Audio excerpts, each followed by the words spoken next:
రిజర్వాయర్ల కోసం భూములు ఇచ్చిన వారికి ప్లాట్లు ఇచ్చి రిజిస్ట్రేషన్ చేయాలంటూ సిద్దిపేట జిల్లా కలెక్టర్ కార్యాలయం ఎదుట కొండపోచమ్మ మల్లన్న సాగర్ భూ నిర్వాసితులు నిరసనకు దిగారు. ప్రభుత్వానికి సహకరించి ఎంతో మంది జీవన మనుగడకు అవసరమయ్యే రిజర్వాయర్లకు భూములు ఇచ్చిన తమకు శాపం తగిలిందని భూబాధితులు మొరపెట్టుకున్నారు. ఏండ్లు గడుస్తున్నా కొందరికి ప్యాకేజీలు ప్లాట్ల స్థలాలు రాకపోవడంతో అధికారులు కార్యాలయాల చుట్టూ తిరిగినా పనులు కావడం లేదని వాపోయారు. కాగా భూ నిర్వాసితులకు సిపిఐ నాయకులు మద్దతు పలికారు. ఈ సందర్భంగా సిపిఐ పార్టీ గజ్వెల్ నియోజకవర్గ కార్యదర్శి శివలింగ కృష్ణ మాట్లాడుతూ భర్తలు చనిపోయిన బాధితులకు ఇచ్చిన ప్లాట్లను వెంటనే రిజిస్ట్రేషన్ చేయించాలంటే ఆర్డీఓకు ఉత్తర్వులు జారీ చేయాలని కోరారు. అర్హత కలిగిన లబ్ధిదారులకు ఆర్&ఆర్ ఫ్యామిలీ ప్యాకేజ్ ఇవ్వాలన్నారు. అలాగే ఆర్&ఆర్ కాలనీ వాసులకు శ్మశాన వాటికతో పాటు కనీస మౌలిక వస్తువులు కల్పించాలని డిమాండ్ చేశారు.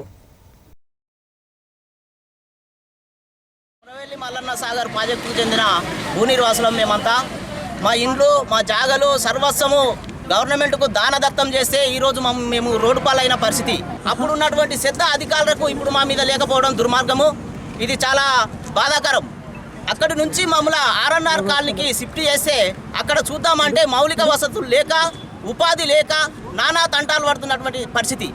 మరి కొంతమంది ఉపాధి లేక అనేక బాధలుండి అనేక ప్యాకేజీ రాలేదు, ఇండ్లు రాలేదు అంటూ కొంతమంది ఆత్మహత్యలు చేసుకున్న పరిస్థితి కూడా మనం చూసినట్టున్నాం. ఇప్పుడు జాగాలు ఇచ్చినాం, భూములు ఇచ్చినాం, ప్రాజెక్టు భూములు ఇస్తే ఇలా పాపాత్కులమైన అని అనిపిస్తుంది నాకు. ప్రాజెక్టు భూములు ఇచ్చి మేము ప్రాజెక్టు భూములు ఇచ్చిన వాళ్ళను సంతోషంగా ఉంచి మా ఇండ్లకి ఇండ్లు డబ్బులు ఇచ్చి సంతోషంగా వస్తున్న ఆనాటి గవర్నమెంట్ ఈరోజు ఎక్కడురో అధికారులు కూడా మాకు కనిపిస్తలేదు. మౌలిక వసతులు శాసన వాటికే లేదు.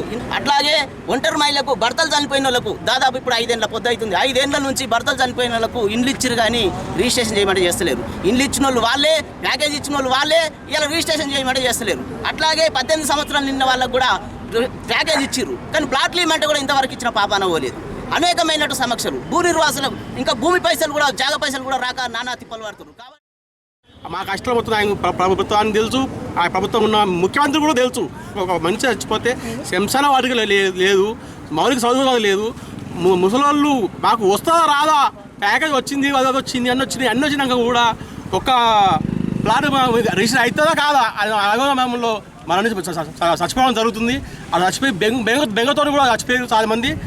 ఇంకా ముఖ్యమంత్రి ఇంకా మా బాధ తెలుసు, ఇంకా ఆయన తెలుసు. ఇక ప్రభుత్వం ఉన్నది కానీ గత ప్రభుత్వం లెక్క ఈ ప్రభుత్వం కూడా చేస్తే అది ఎంత న్యాయమో ఈ ప్రభుత్వం తెలవాలి.